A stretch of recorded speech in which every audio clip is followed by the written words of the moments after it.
Böyük çağ kəşflər. Avropanın inkişafına qədəm qoyan hadisələrdən biri də böyük çağ kəşflər olacaqdır. Birinci biz Avropanın böyük çağ kəşflər ərəfəsindəki olan ümumi vəziyyətinə baxacağıq. 11-ci, 12-ci əsr etibarən səlib yürüyüşləri nəticəsində Avropalılar şəkillərdən daha çox şeylər öyrənməyə başladı. Bunlar kompas idi, barıt idi, bu məsələlər öyrəndilər və bunların tətbiqi prosesi başladı artıq Avropada. Həmçinin 13-cü əsrdən etibarən Avropada donma sobaları yaranacaqdı. Donma sobaları odlu silahların istehsal olmasa, topların istehsal olmasına daha çox önəm veriləcəkdi. Yuxarıdan fırlanan su çaxları idi ki, bu əkinçilik üçün çox böyük töhfə verəcəkdi və bunların hamısı getdikcə Avropada geniş istifadə olunmağa başlandı. Lakin geniş istifadə olunma çoxlu məhsula tələbat yaradacaqdı. Donma sobalarının istifadələri Avropa özləri öz təbii sərvətlərini düşədəcəkdilər. Metal emalı falan bunlar tapılmayacaqdı və bunlar ən çox şərqdən gəlməyə başlayacaqdı. Və həmçinin də ordu silahlarının tətbiqi, muzlu ordunun yaranması və qəsrlərin və cəngavələrin, dəbilqəli cəngavələrin artıq nüfuzdan düşməsi də bir növ Avropada sosial vəziyyəti ağırlaşdıran amillərdən ibarət olacaqdı. Və şərqdən asıllıq getdikcə artırdı. Amma şərqdən asıllığın artması da bir problem deyildi. Şərqlə əlaqələr adətən Ərəbistan və Osmanlı vasitəsilə baş verməsi Avropalıları daha çox bezdirirdi. Və buna görə də artıq Avropalılar belə deyək də bu məsələdə yeni yollar axtarmağa çalışırlar. Hindistana gedən yeni yollar, dəniz yolları falan axtarmağa başlayacaqdılar. Yaxşı, dedi ki bir o qalmışdı. 3000'lərdir. Səndir? Hə, tamam. Yaxşı, dedi ki 15-ci əsrdən etibarən insanlar artıq Hindistana dəniz yollarını bir növ belə deyək də kəşf etməyə çalışırdılar. Bunun iki səbəbi var. Birinci səbəb siyasi, ikinci səbəb isə iqtisadi olacaqdı. Siyasi səbəb Osmanlının Bizansı və Trabzonu ələ keçirməsi, ticarət yollarına nəzarət eləməsi və ticarət yollarını öz əlində saxlayaraq Avropalılar yüksək gömrük rüsumu bir növ tətbiq eləməni onlara asıla salmaq. İqtisadi səbəb isə nələr idi? Burada əsas məsələlər nə idi? Burada Avropalıların metala olan tələbatı, ərzağa olan tələbatı, təbii sərvətlərə olan tələbatı, bunlar da bir növ iqtisadi tələblər içərisində olacaq. Siyasi tələblər içərisində, iqtisadi tələblər içərisində həm də birisi də qara vəba ölümü vardı və işçi heyəti də ehtiyac duyulurdu. Ona görə də bir növ belə deyək də adam azlığı da artıq Avropanın vəziyyətini daha da ağırlaşdıracaqdı.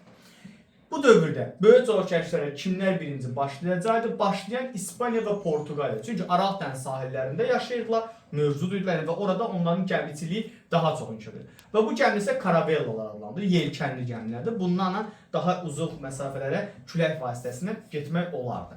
Amma Avropalılar bunu birinci hansı yolla həyata keçirdilər? Xristianlığı belə bir növ yaymaq yolu ilə keçirlər. Yəni sırf müstəmləkə işğallarını və gələcəkdə bu ərazidə tutmaq planlarını sırf özlərinin iqtisadi maraqları yox ki, ya xristianlığı yaymaq yolu ilə həyata keçirirlər.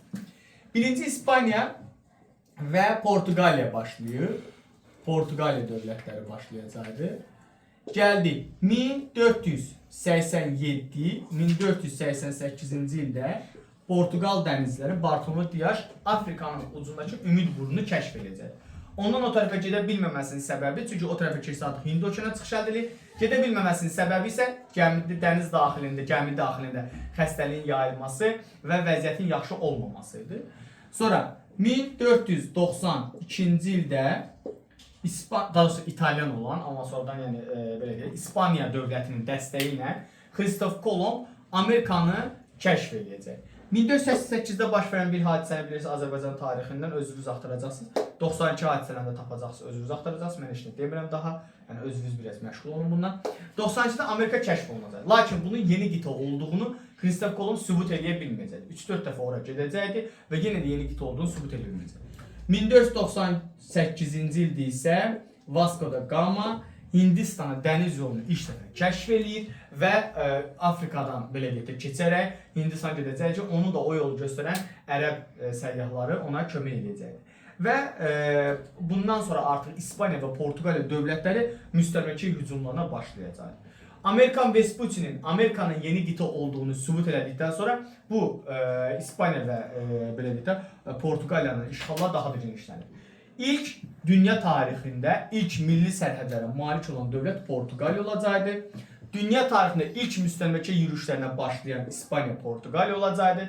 İlk müstəmləkə uğrunda müqavilə bağlayan İspaniya ilə Portuqaliya olacaqdı. Müqavilənin şərtləri nə idi? Mərkəzi Braziliya sistemi olmağa bütün ərazilər hamısı belə deyək də İspaniyaya qalacaqdı. Lakin zaman keçdikcə Portuqaliya müstəmləkə müharibələrindən uzaqlaşacaqdı. Bunun səbəbi Avropalılar işğal etdiyi ərazilərə əhali köçürməlidir ki, orada dayaq yaratsınlar. Lakin bu dayaq yaranmır. Bugünkü dərs. Bu dayaq yaranmır. Və çünki Portuqaliya əhalisi az idi, bir də hərbi qüvvəcə də az idi deyə, hərbi qüvvəcə az olduğu üçün Portuqaliya işğallarını dayandırmaq məcburiyyəti qaldı və İspanlar üstünlüyü əldə edəcək. Lakin müstəmləkə hücumlarından sonrakı dövrdə İngiltərə, Fransa dövlətləri də qoşulacaqdı. Sonra gəldik nəyə? Merkantalizm siyasətinə. Merkantalizm siyasəti əslində bizim keçdiyimiz proteksionizm siyasətindən eyni şeydir. Amma fərqli cəhət nədir? Merkantalizmdə hər bir Avropalı, söhbət krallardan gedir, düşünürdü ki, pulu çox olan ölkə ən varlı ölkə hesab olunur. Merkantalizmə görə yerli istehsalat artırılmalı, xarici istehlak azaldılmalı idi və ölkə gələn məhsulların qarşısı alınmalıdır. Və merkantalizm siyasəti həyata keçiriləcəkdir. İlk müstəmləkə müqaviləsi İspaniya Portuqaliya ilə bağlanacaqdı. Bayaq dediyimiz Mərkəzi Braziliya istisna olmaqla bütün Cənubi Amerika İspaniyaya veriləcəkdi, Şimali Amerika İspaniyaya veriləcəkdi. Amma Braziliya, Hindistan və digər Hindçin yarımadaları hamısı, Afrikanın qərb bölgələri, şərq sahilləri hamısı Portuqallara veriləcəkdi. Sonra nə deyəcəkdik? Burada bunu dedikdən sonra, indi böyük soy kəşflərinin iqtisadi nəticələri. İqtisadi nəticələri nələrdir? Dünyada dünya ticarəti adlanan bir termin yaranacaqdı. Ticarət dənizlərdən okeanlara keçəcəkdi və dünya ticarət sistemi yaranacaqdı.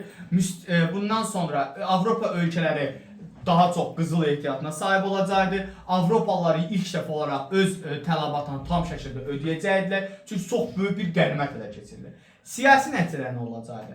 Şərq ölkələri xüsusən Osmanlı və Səfəvi zəifləyəcəkdi. İpək yolu öz əhəmiyyəti itirdiyi üçün bunların iqtisadiyyatın zəifləməsi və müstəmləkə işğallara altına məruz qalacaqdı. Müstəmləkə müharibələri başlayacaqdı və Amerika, Asiya və Afrikanı əhatə edəcək uzun müddətli müstəmləkə sistemi yaranacaqdı. Bu sizin böyük savaş kəşflər Rusiyanın da videorolikini sizə göndərəcəm.